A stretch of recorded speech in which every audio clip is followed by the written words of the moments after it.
Hi there. It's Sunday, August 4th, and time for Proverbs 4. So jump over there and we'll get into it. Today is about fatherly advice. And much of this advice I have given to my children while they were growing up. They're all grown now. So, hear, O sons of fathers' instructions. Be attentive that you may gain insight. For I give you good precepts. Do not forsake my teaching. When I was a son with my father, tender, and the only one in the sight of my mother, he taught me and said to me, let your heart hold fast to my words. Keep my commandments and live. Have you ever said that to your kids? Keep my commandments and live. I probably have. Do not forget and do not turn away from the words of my mouth. Get wisdom. Get insight. All right? Do not forsake her, and she will keep you. Love her, and she will guard you. Verse 7, the beginning of wisdom is this. Get wisdom. And whatever you get insight. Now, most of the other versions say something different than this. It says, wisdom is supreme, or the most important thing you can do is get wisdom. All right? That's why I highlighted it. And whatever you get insight, understanding. Okay? Let me say, understand what you're learning. People can just tell you stuff, and if you don't get it, you've got to get it over again. So, yeah. Wisdom is supreme, the most important thing, and understanding. Get that? Prize her highly, and she will exalt you. She will honor you if you embrace her. She will place on your head a fair garland. She will bestow on you a beautiful crown. Okay, that's wisdom. We know he calls wisdom female, but wisdom, Jesus was wisdom, okay? Admonition to keep to the right path. More advice for your kids, right? Here, my son, and accept my words. The years of your life may be many. That's funny. Keep my commandments and live, right? I have taught you the way of wisdom. I have led you in the paths of uprightness. When you walk, your step will not be hampered, and if you run, you will not stumble. Keep hold of instruction, do not let go. Guard her, for she is your life. Do not enter the path of the wicked, and do not walk in the way of evil men. Avoid it, do not go on it. Or turn away from it and pass on. How many times you told your kids that, right? For they cannot sleep unless they have done wrong. They are robbed of sleep unless they have made someone stumble. For they eat the bread of wickedness and drink the wine of violence. And we highlighted this before. Not sure why, but the path of the righteous is like the light of dawn, which shines brighter and brighter until full day. The way of the wicked is like deep darkness. They do not know over what they stumble. Right. The path of the righteous is like the light of dawn. Right.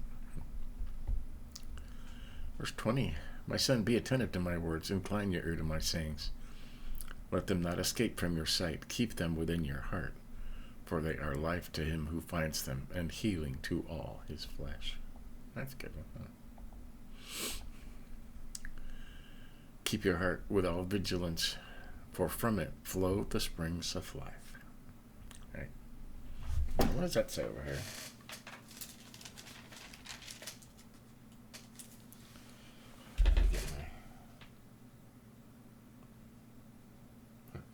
Above all else, guard your heart, for it affects everything you do. Right. It is the wellspring of life.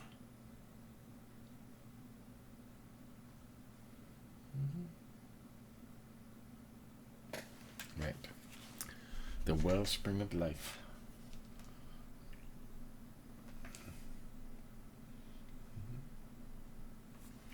It says in the New Living Translation, it affects everything you do. Right? Keep your heart with all vigilance. Right. If you want to protect your heart, give it to Jesus. Right?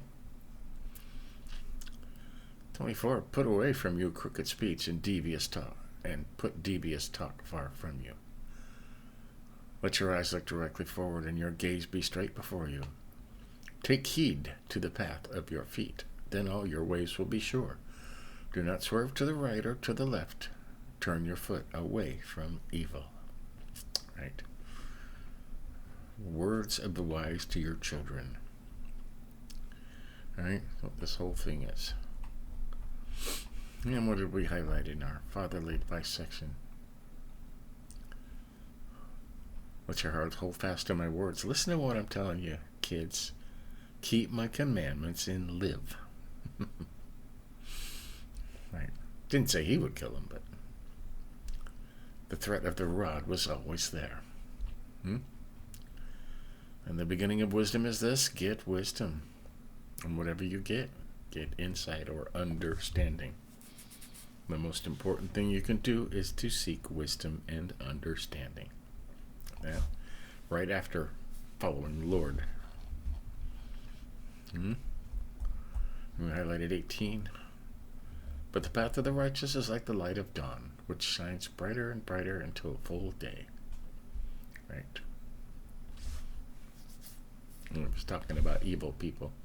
They can't sleep unless they've done wrong. They're robbed of sleep unless they made someone stumble, for they eat the bread of wickedness and drink the wine of violence.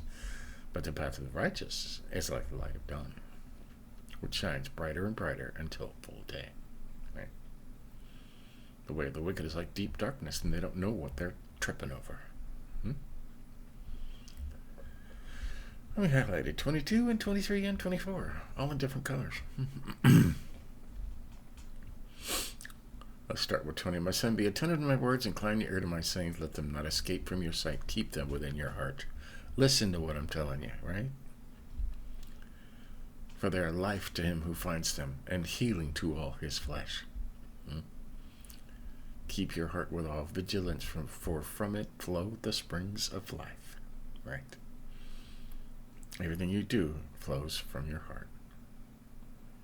That's how I say, if you want to keep your heart, give it to Jesus. Follow him. Right? He'll protect it for you. And 24, put away from you crooked speech and put devious talk far from you. Right? Be kind. Say only kind things. Don't say mean things. If you think of a mean thing, keep your mouth shut. And it says that all over Proverbs too. Keep your mouth shut.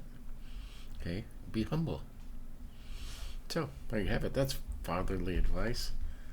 I think tomorrow we'll actually... warnings against impurity and infidelity tomorrow. More, the first 5 or 6 chapters is just setting up Proverbs. Okay? And then we're into the whole wisdom thing. Right? So, there you have it. That's Proverbs 4, fatherly advice. Take that to heart. Right? Teach your kids that. Right? So, stay tuned later today. We're still in Through the Bible in a Year. We're at day 217, I believe. And I don't know what we're studying. So, there's so much I get confused. 2 Kings 22 and 23, and then Chronicles 34 and 35, which means we'll be reading the same story twice because it's in both, and they put them together so you don't have to go, hey, I already read this. So we'll be doing that, and we've been doing the Through the Bible in a Year for chronologically in the order things happen, so they mix the books up. Moving up for 217 days now, and I got to tell you, I miss the New Testament and Jesus. It was refreshing reading the book of Isaiah because it talks about Jesus so much. But we'll get to there, In due time, we will get to the New Testament. But now we're in the Old Testament because we're going through the entire Bible. So stay tuned for that later on today. Remember, be humble, be kind, keep the commandments, and live. See you later.